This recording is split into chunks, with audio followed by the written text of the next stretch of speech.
Por agradecer a honra de estar aqui nesta casa ao Dr. Máximo Ferreira, uma pessoa a quem eu admiro há muito tempo, já expliquei porquê. É uma honra, de facto, estar aqui na casa de Camões e na casa de Manuela de Azevedo. Eu fui amigo da Manuela de Azevedo. Está aqui uma fotografia minha ao lado dela. Isto foi em 1995. Em Vaqueiros. Eu convidei-a para ir a Vaqueiros porque era o quarto centenário da primeira edição das Rimas de Camões, a primeira edição. Foi patrocinada por Comendador de Vaqueiros. Ela aceitou. E aqui nesta fotografia estamos a falar de uma coisa curiosa. Ela andava a tratar do horto de Camões. E já tinha estado aqui com o meu parente, Dr. Mário Soares. Sou parente porque eu sou da mesma terra da mãe dele. A mãe dele nasceu aqui no Conselho de Santo André. O arquiteto Ribeiro Teles, a Manuela de Azevedo. E aqui estamos a falar exatamente do horto. Ela perguntou-me se eu sabia alguma plantas de Camões. E eu digo, já lá tem orégãos. Orégãos. Mas o Camões fala de orégãos? Fala. Camões fala de orégãos. Nas cartas. Nem todo o mato são orégãos. É o termo que lá vem. Isto é, por outras palavras, quer dizer que não se pode generalizar, não se pode meter tudo no mesmo saco, que é o que hoje mais acontece, não é? A Manuela de Azevedo é a grande arquiteta desta casa. Estou-me a lembrar o Camilo Castelo Branco, está agora no segundo centenário, que é um texto que diz: o maior amigo de Camões. Quem era o maior amigo de Camões para o grande escritor do Amor de Perdição? Era um Matias Salazar, pelo nome não perca, não é? Que nasceu, era um professor de gramática latina. Nasceu ele em Lisboa, a princípios do século XIX, e foi ele o grande amigo de Camões. Não era um erudito, mas era um grande amigo de Camões. Lutou de 1820 até 1862 para pôr uma estátua de Camões em Lisboa. Aquela que lá está hoje, uma estátua de 20 metros de altura. É a maior estátua de um poeta na Europa. Não conheço outra. Há um Pushkin na Rússia. Hoje os poetas não têm estátuas de 20 metros. Quanto muito, estão assentados numa cadeira, coitados, a aturar os turistas, não valeram. Agora 20 metros não. 20 metros de Camões. Príncipe dos poetas portugueses, rodeado de 8 figuras. Uma delas é uma amiga aqui do meu colega, Jerónimo Porto Real. Está abaixo de Camões. Não faz mal? Não faz mal. Pois, esse fulano morreu, ele morre em 1863.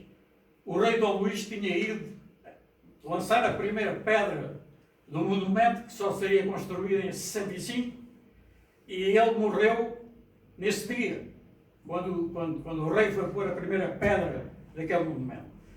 Eu penso que depois dele, o grande amigo de Camões é a Manuela de Azevedo. Não era meio erudita, é uma jornalista. Os artigos dela são excepcionais no Diário de Notícias. Não era meio erudita, como é o Jorge de Sena, como é o Hernani Cidade, como é o Zé Armando Saraiva, como é o António José Saraiva, como é o Eduardo Lourenço, como é o Jacinto Prado Coelho. Mas ela foi, de facto, no século XX, a grande amiga de Camões. Portanto, é uma honra estar aqui, neste ambiente onde ela respirou, e estar aqui a apresentar um livro sobre Camões. Isto foi em 95. Teve também nessa cerimónia um grande camoniano,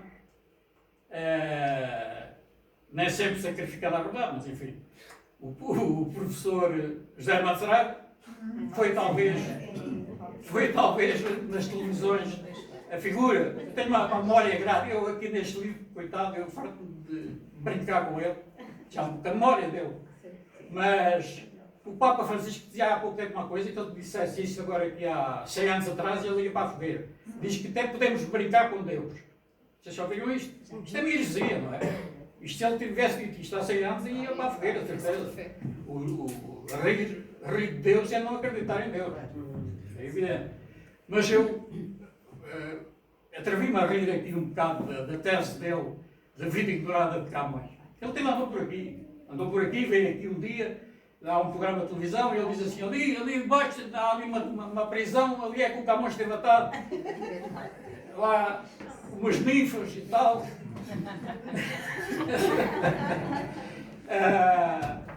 Mas, claro, depois leio o que está aqui sobre ele. Portanto, é uma honra. Agora, o que não é uma honra, de facto, e é uma grande vergonha, é esta casa está fechada há 50 anos. Isto é uma vergonha. Isto não é uma vergonha, porque quem está aqui dentro, preso, fechado, é o Camões. Camões é que está aqui preso. Está aqui, ele teve várias vezes preso. Esteve na prisão do Tronco, esteve na prisão do Tronco em Goa. O Tronco era um tronco, e então tinha umas correntes, eram presas ao Tronco e presas ao Camões. Ele aqui também está aqui preso, mas está fechado. Está aqui fechado há 50 anos.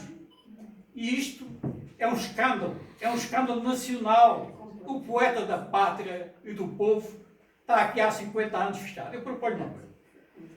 Parece que a Câmara tinha pedido já à anterior Ministra da Cultura entre aspas, que saiu agora, que um subsídio para aqui qualquer coisinha, que desse para aqui qualquer coisinha. A senhora foi-se embora e não deu nada. Parece que a Câmara, para aquilo que vê nos jornais, ontem, voltou a fazer o pedido à nova Ministra da Cultura. Agora juntaram a cultura a mais duas coisas. Não sei se também aos fogos. Não é, a cultura já teve ligado aos fogos. 300 anos, pelo menos. Os livros eram mandados para escolher. Então, se calhar, é para aí também que vão juntar ao Ministério dos Fogos. Bom, esperemos que não. Mas é uma vergonha isto, de facto. É um escândalo. É um escândalo. Esta casa está fechada e o país não tem dinheiro para isto. Há várias razões. Não vale a pena dizer que a culpa é só dos ministros ou dos ministros. Não é. A culpa é do país. E é de outra coisa que aconteceu neste país há 50 anos para cá. Há 50 anos para cá, o Estado de Camões, como a Manela de Azevedo gostou, como o professor Irmando gostou, como o José Armando Serralho, o irmão dele, o Jacinto Prado Coelho, tantos. E antes desses, do século XIX, o Jurumenha, e antes desse, o Mariz, o Freire Sousa e tal, 500 anos para trás, era de facto uma honra. Pois não é. Pois não é. Porquê? Porque apareceu para aí uma coisa chamada cultura woke. A cultura woke, que pensa que todo o mato são orégãos e que se pode meter tudo no mesmo saco. Então, não, Camões é um colonialista, pá. O gajo é da cultura esclavagista. Os portugueses é que inventaram a escravatura, como sabem. Não foram os egípcios, nem foram os romanos, nem foi o Spartacus, também morreu, era escravo. Foram os portugueses é que inventaram isto, pá. Os gajos, quando chegam ao Brasil, aqueles índios que estavam ali, eram todos uns gajos progressos, era uma sociedade pá, livre, pá, e os portugueses foram para lá e foi tudo escravo. Ora, na primeira carta, não é do Pedro Vaz de Caminha, é de um secretário do rei Dom Manuel, ele diz assim isto, em 1500, isto é escrita de Porto Seguro. Porto Seguro é a terra, foi dada pelo nome do Cabral, isto chama-se Porto Seguro, onde eles chegaram. E esse secretário do rei Dom Manuel diz assim, há aqui um ilhéu aqui perto de Porto Seguro, habitado pelos indígenas, mas eles são atacados pelos outros indígenas que os levam cativos daqui para o outro lado. Ou seja, os tupinambás, aquela gente toda, já tinha a escravatura. Os tupinambás, nomeadamente, devoraram o Luís Pereira Coutinho, podem ver aqui no norte do país, o solar dele e o corpo dele devorado pelos tupinambás. Coutinho era estes coutinhos de vaqueiros. Já agora, estão ligados a Camões. Portanto, Portugal não inventou escravatura nenhuma. Portugal deu aos povos, eu estou a falar disto no ano passado, o Presidente da República chegou a crer que nós fôssemos a pé a Fátima, pedir perdão por termos sido um povo colonial. Que todos os povos do mundo foram povos colonizadores, na Europa são quase todos. Todos. E Portugal também. Uma coisa é pensar que todo o mato são orégãos. Não são. Nós deixámos aos povos colonizados, deixámos a língua, deixámos a unidade territorial deixamos as cidades, deixamos a cultura, deixamos o conhecimento. Nós estivemos no cume da Europa toda, nas artes, na ciência náutica, na literatura, Lusíadas, Esmeralda de Citornes, Colóquio dos Simples, do Garcia da Horta. Está tudo no topo da Europa. A cultura, nós estivemos no topo da Europa. Mas não, somos um povo colonialista. Isto refletiu-se muito nisto que estamos aqui a assistir hoje. Não, Camões, está bem, tem lá uns poemas e tal, mas foi apoiando os colonialistas e tal, e chegamos aqui. E pior que isso, deixaram o Camões novamente entregue à extrema-direita, como já tivemos no tempo do fascismo. O Salazar e, enfim, aquela gente, mas de uma forma até, em certos aspectos, positiva, fizeram de Camões o poeta da fé e do império. Esta cultura woke, que deu cabo da Europa, que já deu cabo da América e está a dar cabo do resto, agora está a empurrar novamente Camões para os braços da extrema-direita. E estamos nisto. Portanto, isto é um escândalo que está aqui, é um escândalo. E eu penso que o meu ilustre amigo consiga, uma vez por todas, abrir isto e pôr isto a funcionar para os portugueses. Não, mas não é só abrir, é ter gente para ficar e falar de Camões, o Camões verdadeiro, não é o Camões que a indústria de Camões, isto para citar o Jorge de Sena, fez de Camões. Camões, a ler o poema ao rei Sebastião e tal. Esta coisa de ler o poema ao Sebastião é inventado pelo Garrett. E o Garrett gostava muito de Camões. Mas o Garrett inventou isto, de certa forma, para convencer os portugueses a admirarem as glórias nacionais e a pátria portuguesa e tudo isso, num momento decisivo das guerras liberais. Pegaram naquela coisa do Camões a ler, ele diz no canto décimo, ele diz, de vós não conhecido nem sonhado está lá. O rei não conhecia lá nenhum, nem ele. O rei queria saber dele para nada. E então o rei de Sebastião, que era muito culto. O rei Sebastião, que era um misógino, agora imagine o Camões a ler o canto da ilha de Vênus ao rei. O rei estava num ataque, caía de costas. Isto é coisa. O Camões não é nada. O Camões é outra coisa. É o que fala contra a corrupção. Eu aqui, no primeiro capítulo, elenquei 10 aspectos de crítica social do Camões à sociedade da época, a maior parte ainda é atual hoje. Quem não sabe arte não estima, diz ele.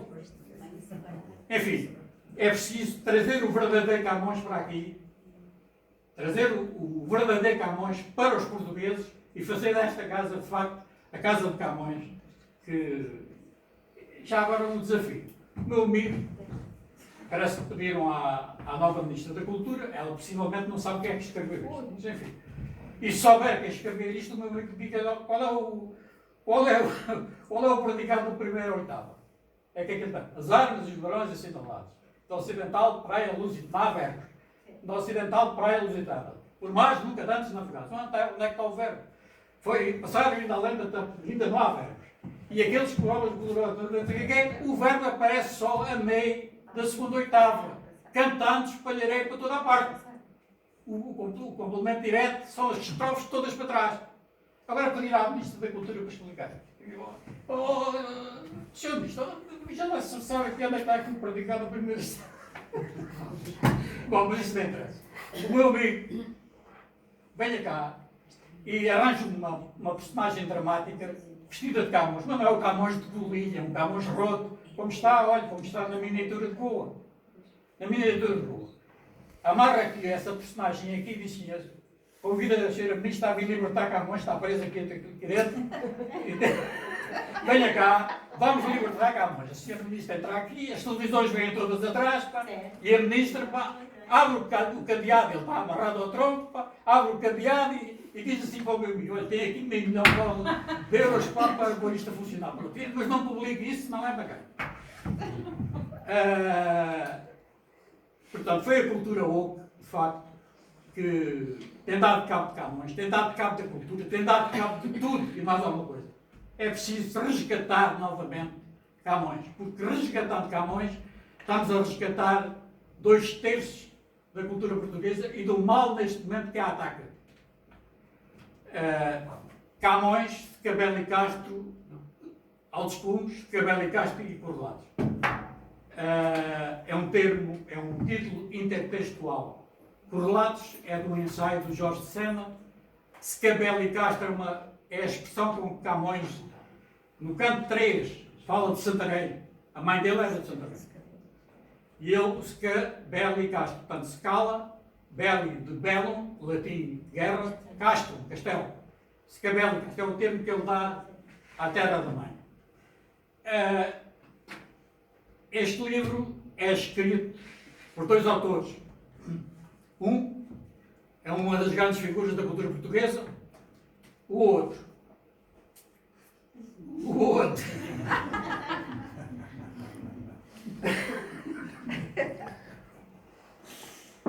O outro é o meu amigo Vítor Serrão, professor catedrático emérito, vasta obra publicada, historiador de arte, que neste livro traz contributos inestimáveis para Camões. O livro está dividido em duas partes. A primeira, o poeta de Portugal nasceu em Santarém, logo assim, de chofre, como disse um crítico há pouco tempo, Mário Rui não teve com mesmo dias. O poeta de Portugal nasceu em Santarém. Pronto. E porquê é que eu digo isto? Porque há 5 terras que disputam Camões. Santarém, Coimbra, Alenquer, Lisboa, 4. Já são 4. Lisboa. Ora bem, não há, no tempo de Camões, no tempo em que Camões nasceu, não havia registros de batismo.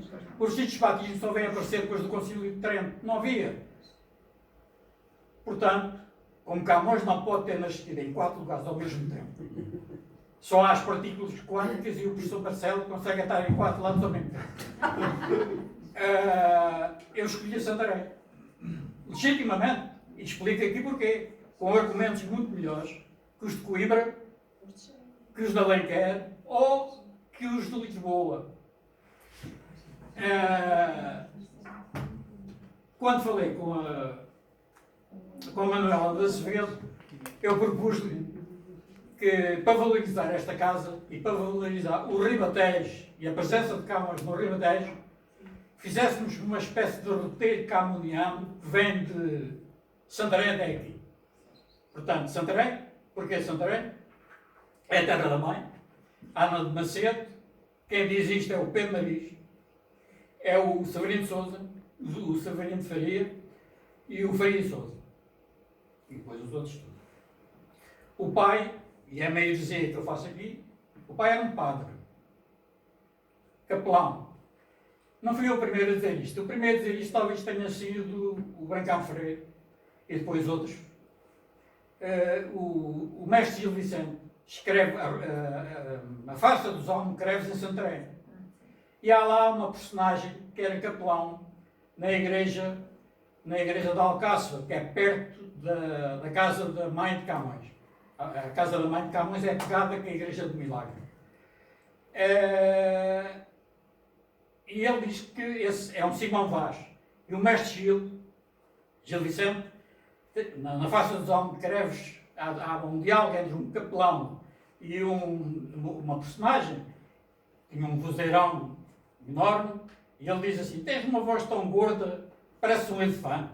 E o outro diz assim: pior voz, tem Simão Vaz, capelão e tesoureiro. O Brancampo identificou este.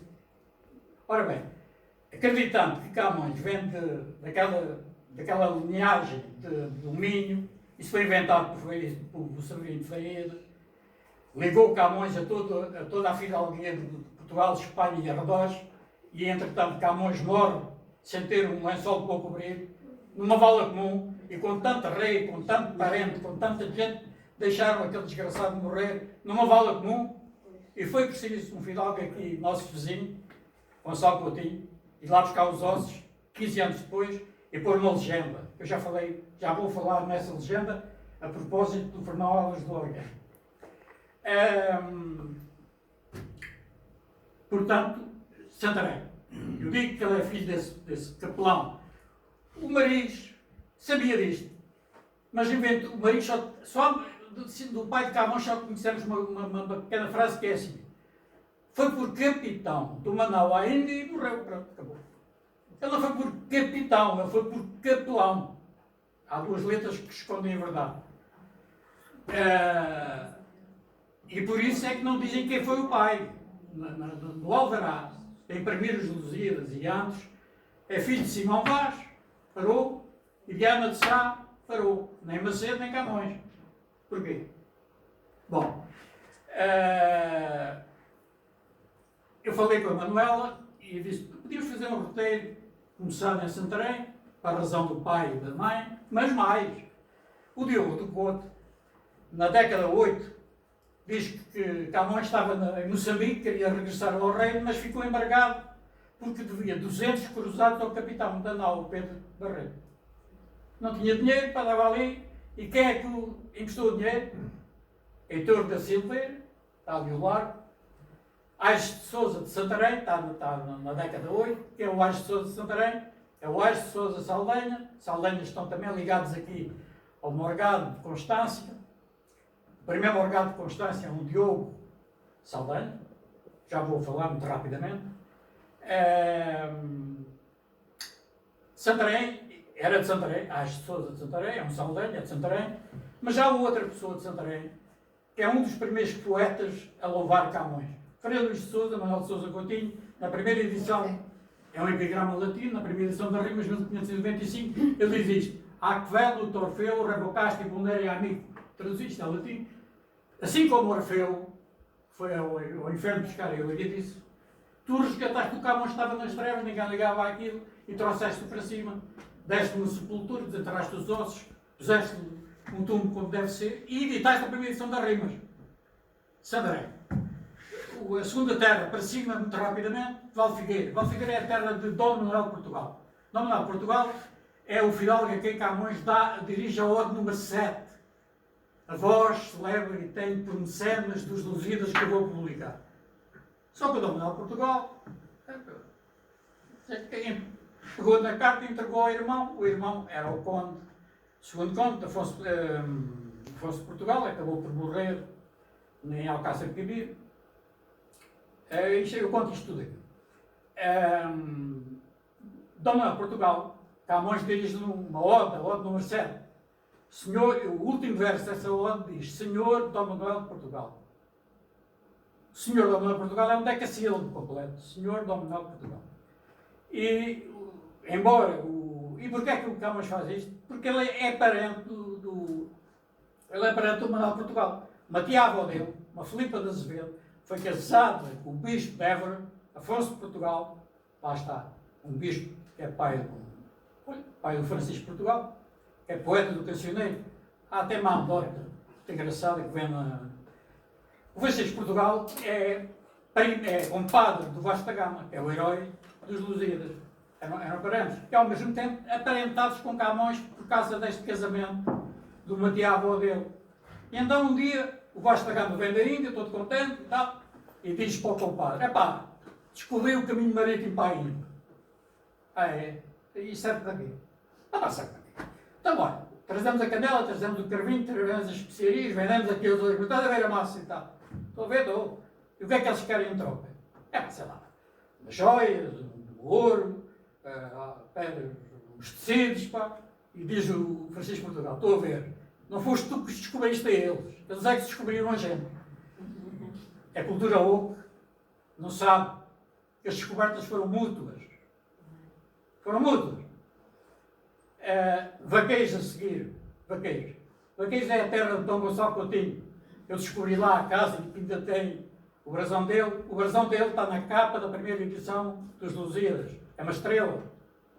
Uma estrela de 5 pontas. Está lá em Vaqueiros. Descobri o túmulo do pai. O Gastão Coutinho, o meu amigo que tem falado. Está lá também na igreja. E o meu amigo, Vítor Serrão, nosso amigo, fez a descoberta, a maior descoberta deste 5º centenário de Camões. Isto não é da graça. É a maior descoberta. É o inédito de Camões que está neste livro. O inédito. É o primeiro inédito descoberto em 2 séculos. O último inédito é de Jurmenha. Depois não houve mais inéditos. Vítor Serrão, seguindo uma dica que o pai dele, o ilustre pai dele, estamos a comemorar o primeiro centenário de Joaquim Veríssimo Serrão, a quem este livro é dedicado. não é por acaso. Veríssimo Serrão é um camoniano. E deu uma dica ao professor José Hermano Saraiva. O José Hermano Saraiva sabia tudo, não consultava nada. Queres saber onde é que estão as cartas do Fidal que enterrou Camões e tal? Diz lá. Olha, estão no arquivo da Casa Cadaval aqui em Mux. Vais lá. É só que o professor Veríssimo José Hermano Saraiva foi lá. Foi lá, mas achou que aquilo era uma trabalheira dos diabos. Traduzido paleográfico, 120 cartas inéditas. 120. E escreve na Vida Ignorada de Camões, podem ler, na página 409, salvo erro. Agradeço ao professor Veríssimo Serrão a amabilidade de me dizer onde é que estava isto. Onde é que estavam as cartas do Fidal Gonçalo Coutinho, que eu não tive tempo para ler. Ora, quem teve tempo para ler foi o nosso amigo, ilustre professor Vítor Serrão. Só que acontece uma coisa: as cartas estão num castelo, os castelos têm dragões, pá. Ele ia lá à procura da Bela Adormecida, mas já parece que quando ele está a compulsar, e ainda descobriu o inédito, está publicado neste livro. Quando ele está entusiasmado a tirar a fotografia, aparece-lhe o dragão e foi tudo por água abaixo até agora. Nunca mais lá pode entrar. Mas vai entrar. E vai revelar ao mundo camoniano. Estamos a falar do mundo camoniano. Vai daqui aos Estados Unidos, à Ásia, ao Brasil e a todo lado. Vai dar ao mundo camoniano, se calhar, mais coisas inéditas ainda sobre Camões. Depois, de vaqueiros, Constância. Ora bem, não há provas diretas, absolutas, de Camões esteve aqui. O que há é que tiveram aqui amigos, familiares, pessoas que estiveram indubitavelmente ligadas a Camões. Heitor da Silveira, João Lopes de Leitão, Francisco de Almeida, são os três do chamado banquete aquele banquete que Camões dá na Índia. Das trovas. Banquete das trovas. São os três. Estes três fidalgos eram todos netos de uma senhora que viveu aqui, Guilmar Freire. Essa senhora é uma feminista. Há umas feministas também, tipo Hulk, querem acabar com os homens.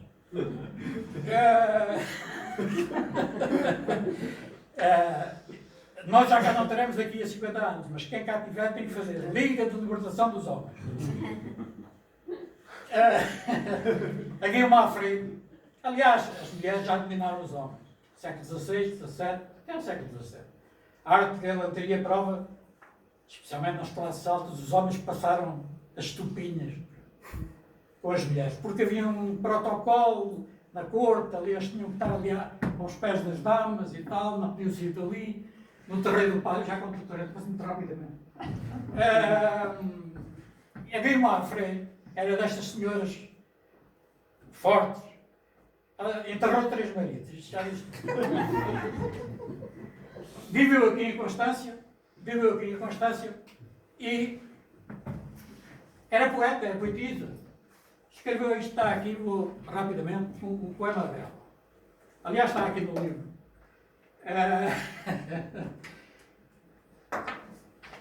Quem usa de me servir, em grande perigo se mete.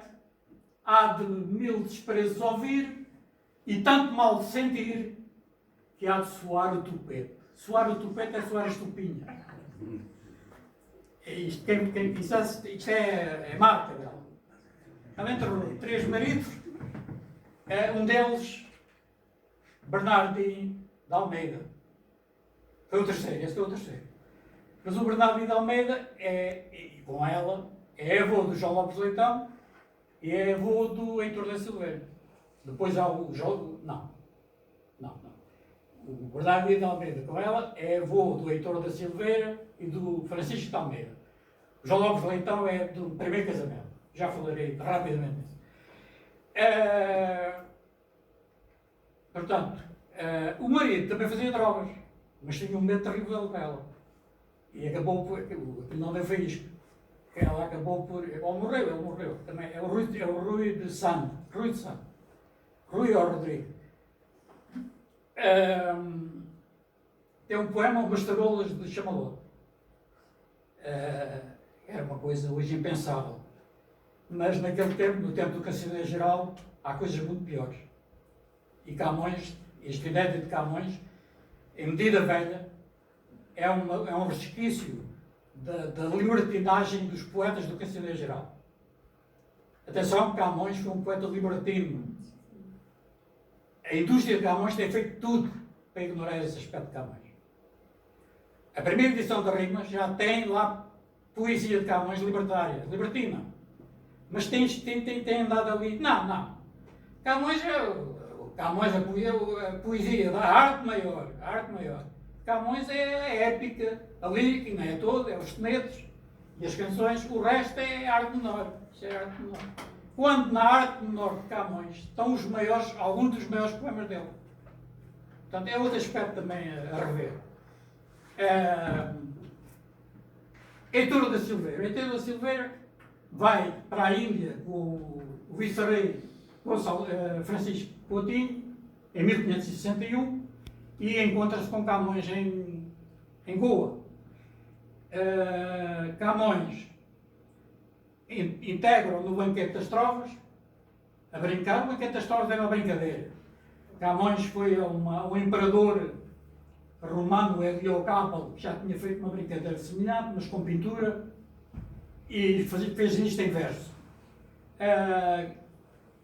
O Heitor da Silveira tem poemas, o Andrade Caminha, que faz parte destas coisas aqui, e o Heitor da Silveira é um dos fidalgos que, quando Camões vem da Índia, resgata 200 cruzados para libertar Camões. Ele não chega a Lisboa, morre entre Moçambique e Cascais. Morreu. Mas é, de facto, não há dúvida nenhuma, é o Diogo do Couto que fala nisto. O largo Heitor da Silveira, que está ali embaixo, está ali muito bem, e é uma das provas que, claro, Camões poderia ter vindo aqui visitá-lo. Não há provas disso, mas é provável. João Lopes Leitão, Francisco de Almeida. Francisco de Almeida é o final, também está no Banquete das Trovas, é filho dos condes de Abrantes, assim como o Bernardino também era, filho do segundo conde. É ele que o Camões manda a última carta. Camões morre num hospital sem ter ninguém, sem ter uma sabana para o cobrir, como diz o José Ídio, que viu a morte, ninguém. E o lençol dele veio de casa do Manuel de Portugal. Mandaram-no para o adro da parte de fora da igreja de Santana.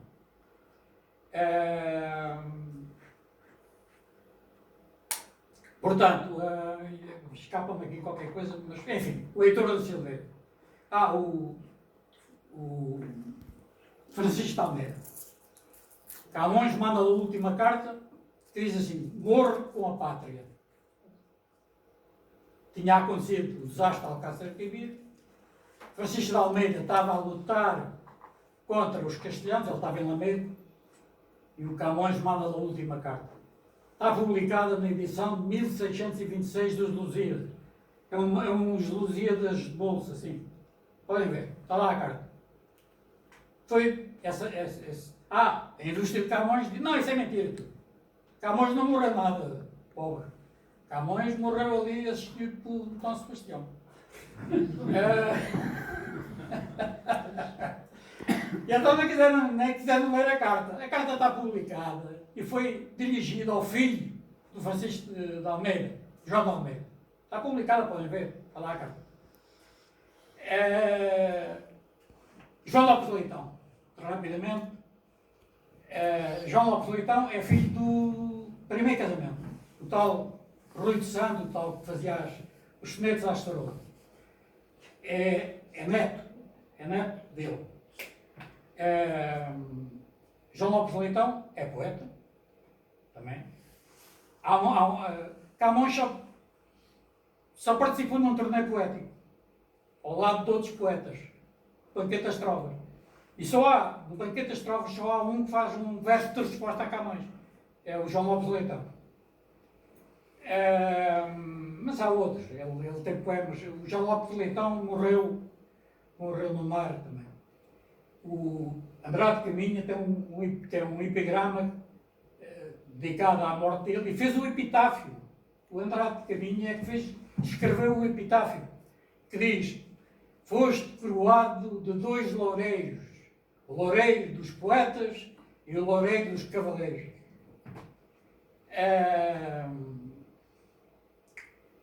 João Lopes Leitão, atenção, o Heitor da Silveira, há dois Heitores da Silveira. O primeiro morreu em 1934, também no mar. É esse que o Camões fala no canto 10º. Fala no Heitor. Aliás, o Camões chamava este segundo Heitor, o Heitor da Silveira, o Heitor lusitano. Porque já viu o Heitor da Guerra de Troia. Bem na Ilíada. Este era o Heitor lusitano para o Camões. Camões dedica um poema ao Francisco de Almeida, que é o vice-rei. Aliás, amigo de Camões, ele dedica a Camões: muito sou meu inimigo, pois não tiro de mim cuidados com que nasci para a vida em perigo. Isto é do Francisco de Almeida, vice-rei, conde do Hortão. E Camões responde com umas décimas fantásticas. O perigo com que Camões nasceu era ser de sangue judeu. Eu também falo disso. João Lopes Leitão. Já agora eu prometi ao meu amigo que falaria de Fernão Alves do Oriente e vou falar a seguir. Em Vaqueiros, Gonçalo Coutinho fez a sepultura de Camões, como disse. E a sepultura, o que é que diz a sepultura de Camões? Aqui jaz Luís de Camões, príncipe dos poetas portugueses do seu tempo. E agora esta frase causou uma brutueja danada. Viveu pobre e miseravelmente e assim morreu. Isto foi tão tremendo que o Pedro Marias, quando publica as rimas em 1616, omitiu este epitáfio. Isto é um epitáfio. Porque a pressão sobre ele já tinha escrito qual era o epitáfio. Vem na primeira edição da biografia de Camões, 1613, na vida de Camões. Mas depois, o escândalo foi de tal ordem que ele na segunda teve de tirar. E depois há uma história importante. Ora bem, príncipe dos poetas portugueses do seu tempo. Fernando Alves do Oriente escreveu uma coisa, ele era judeu. Nasceu em Goa e há quem diga que está enterrado aqui em Constância. Enterrado ou não, ele escreveu A Lusitânia Transformada. É um livro encriptado. É um livro cheio de mistério. Ele fala lá, havia uns pastores que estavam na Mata dos Sete Montes, em Tomar. A Mata dos Sete Montes é ao lado do Castelo dos Templários, que tinham sido mandados queimar pelo Papa. É claro que ele utiliza a Lusitânia transformada em quê? Isto podia sair caro. Naquele tempo havia uma coisa chamada o Santo Ofício, não brincava em serviço. Lusitânia transformada. Mas transformada em quê? Então, mas isto não serve. Não serve. A Inquisição não serve. O Santo Ofício não serve. Sermos escravos de Espanha não é bom. Como é que é? Atenção. Não. Lusitânia transformada numa Arcádia.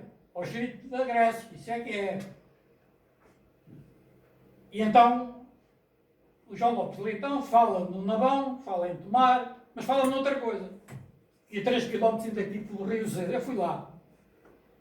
É muito perigoso ir lá. E é talvez a maior maravilha daquilo é ser terrivelmente perigoso ir lá. No inverno, porque os calhaus caem das arrimas aqui. Fica aqui, na Foz do Nabão. 3 km aqui em cima. É aí que o João Lopes Leitão situa o Templo da Poesia. E no Templo da Poesia está lá as estátuas dos poetas todos. E está a estátua de Camões, aqui em 3 km. E o que é que diz a estátua de Camões? Príncipe dos poetas portugueses. E o que é que o João Lopes Leitão diz? Foi daqui que um peito ilustre lusitano, Gonçalo Coutinho de Vaqueiros, trasladou para o epitáfio da sepultura de Camões, poeta dos príncipes portugueses do seu tempo. O Teófilo Braga achou isto muito engraçado e disse assim, bom, eles eram amigos e deviam ser. E possivelmente, o Fernão Alves do Oriente era da corte da Queijo, que o meu amigo fala. É possível também.